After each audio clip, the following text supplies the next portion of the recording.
Nova Manhã. Entrevista do dia. Muito bom dia, vereador Marcos Papa. Bom dia, vereador. Bom dia, Chico. Bom dia, Érica. Bom dia, Júnior Mota. Bom dia a todos que nos ouvem e nos assistem aqui no Nova Manhã. Bom, a sua atuação é marcada aí, né, por críticas, por acompanhamento de perto da questão do transporte público e, nesse sentido, você já encaminhou muitas ações na Justiça, mas, por enquanto, é um projeto de lei. Dá para fazer alguma coisa nesse momento, vereador? Bom, infelizmente, o prefeito deixou chegar aonde chegou. Nós vemos alertando, o Nova Manhã já me chamou várias vezes aqui para falar dos desmandos dessa relação entre a prefeitura e o consórcio pró-urbano, sem que tenha havido as consequências legais cabíveis. E quais seriam elas? Principalmente a rescisão, o cancelamento desse contrato. Inclusive está previsto nesse contrato, assinado em 2012, quando o consórcio não cumprir cláusula contratual. E o pró-urbano descumpre cláusula contratual. Eu tenho documento oficial da Transerp elencando os descumprimentos contratuais por parte do pró-urbano, dentre eles, e o mais grave de todos, essa frota que está circulando pelas ruas vencida, colocando a população em risco de morte. Né? Nós vimos vários acidentes, uma senhora arremessada para fora do ônibus, outra atropelada, um senhor que faleceu. São vários acidentes envolvendo essa empresa com essa frota que está vencida. Vocês falaram agora há pouco, e é verdade, isso nas minhas inspeções eu já verifiquei, o maior problema que existe é a rampa do cadeirante que não funciona. Olha a crueldade disso, permitir que isso aconteça. Um resumo desse projeto que chegou na Câmara ontem pela manhã é esse. O prefeito, a prefeitura, que não fez a lição de casa nesses 6 anos, importante dizer isso, o prefeito não assumiu ontem, ele está indo para o penúltimo ano de governo, né? O fato de não terem feito a lição de casa nesses anos todos, o que o prefeito está dizendo para a população agora é, me dá esses 70 milhões para eu repassar para o pró-urbano, senão a coisa vai ficar pior para todo mundo. Por quê? Porque ele deixou chegar onde chegou. Quando eu digo que deixou chegar onde chegou, eu vou relembrar aqui quem nos acompanha mais uma vez, a prefeitura descumpre cláusula contratual do contrato. Claro, do contrato, perdão. As cláusulas 28 e 29 manda a prefeitura auditar a contabilidade das empresas. As empresas estão obrigadas pelo contrato a fornecer a contabilidade mensalmente durante esses anos todos. E o que fez a prefeitura com essa documentação? Nada. Olha isso, nada. A cláusula manda a empresa fornecer um movimento contábil. E por que é importante isso? Para saber se investiu, se não investiu, quanto que está tendo de retorno, a taxa de retorno, que no mundo civilizado oscila de 8% a 12%. É justo que o empresário ganhe isso, a frota é dele, ele investiu, ele paga empregado. Nem sempre em dia eu tenho que acionar o Ministério Público do Trabalho para isso. Mas é justo. Mas a prefeitura não tem essas contas na ponta do lápis.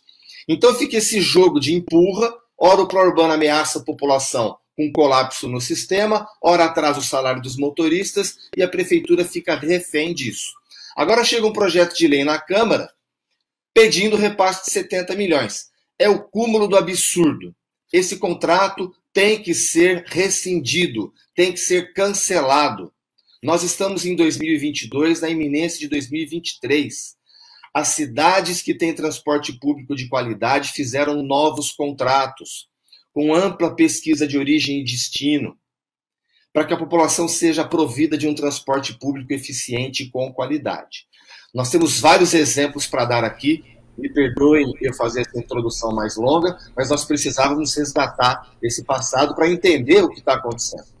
Essa ideia de se rescindir o contrato, fazer um novo contrato, não descarta necessariamente a manutenção das mesmas empresas, só um contrato com regras mais claras e que seja execuível, que seja cumprido.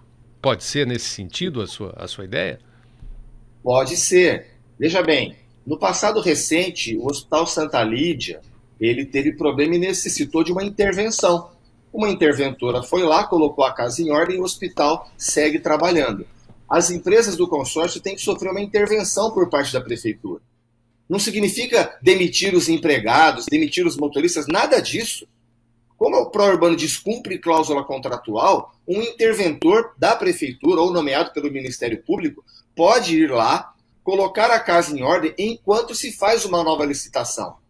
Não adianta ficar remendando, né? Nós conhecemos aquele ditado remendo novo em pano velho. Nesse caso, é remendo velho em pano podre. Vamos relembrar que o Tribunal de Contas condenou a licitação e o contrato. E essa administração se agarra a isso. Vai ficar remendando? O jornalista Eduardo Schiavone elencou uma quantidade de valores. Eu só quero relembrar, e notifiquei o Ministério Público na semana passada sobre isso, que esses 40 milhões do saldo do cartão, das passagens, esses valores são de 2018. Eu mandei atualizar agora.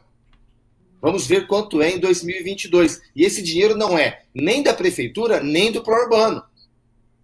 Então, o Ministério Público tem que chamar todo mundo, prefeito, vereador, poder judiciário, para decidir onde vai pôr esse dinheiro. Vamos relembrar que essa administração também está atrasada em enviar para a Câmara uma política de mobilidade urbana. Então, Ribeirão Preto, em 2023, vamos falar assim, não tem aprovado uma política de mobilidade urbana.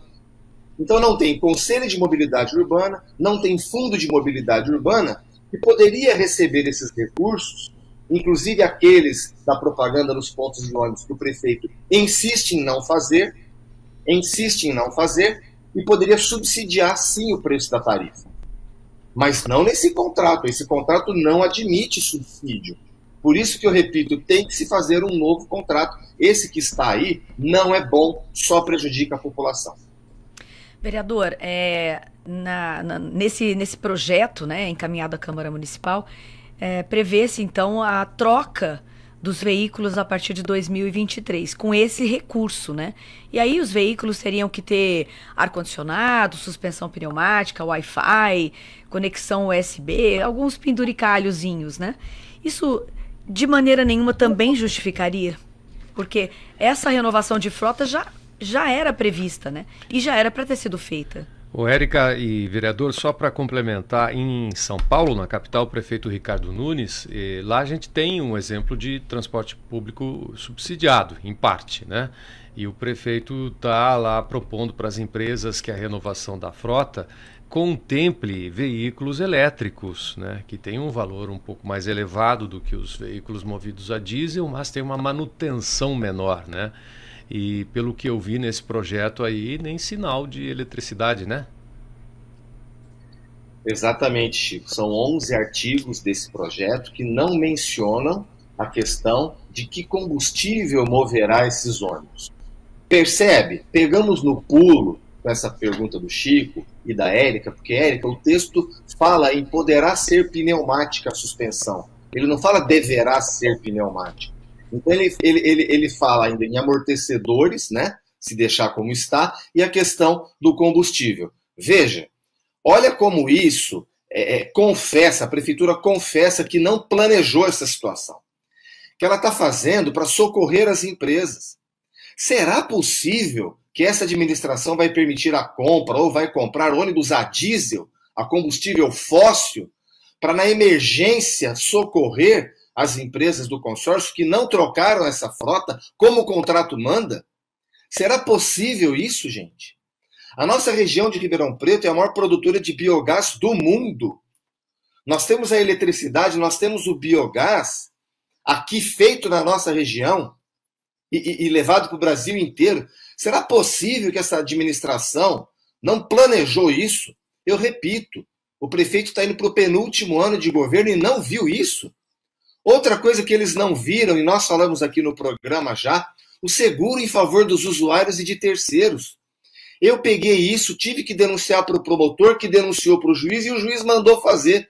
Será possível que em 10 anos de contrato, 6, 7 anos dessa administração, ninguém viu isso?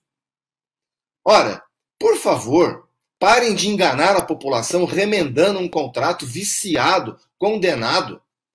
Nós precisamos, o Ribeirão Pretano precisa de respeito. O chefe do Poder Executivo, se não consegue colocar ordem num contrato com as empresas de ônibus, ele precisa dizer isso claramente à população. E não fica pedindo para a Câmara autorizar um repasse. Ele é o chefe do Poder Executivo, é prerrogativa dele. O departamento, a Procuradoria-Geral do município tem o documento que a Transerp informa as cláusulas contratuais descumpridas. Portanto, rescinda-se esse contrato. O que a Câmara poderá fazer e não vai ficar bom, como eu disse no repasse dos 17 milhões, eu vim aqui no programa e disse, vai dar esse dinheiro e não vai adiantar nada. Não adiantou nada. Vai dar esses 70 milhões e não vai adiantar nada. Porque é um contrato viciado. Vão continuar desrespeitando. A Érica falou, Wi-Fi, carregador de celular. Muito bem. O mínimo do mínimo em 2023. Isso deveria ter há muito tempo. Né? Então agora precisa fazer isso. Já teve ar-condicionado, né? Alguns ainda têm, alguns veículos têm. Alguns têm, né? Vereador, obrigado pela participação aqui no Nova Manhã e certamente vai ser uma batalha duríssima aí na Câmara de Vereadores, né, a discussão desse projeto aí. Obrigado, uma ótima vereador, quinta-feira. Um abraço. Fico sempre à disposição, um abraço a todos. Vereador Marcos Papa falando sobre esse projeto da Prefeitura de 70 milhões de repasse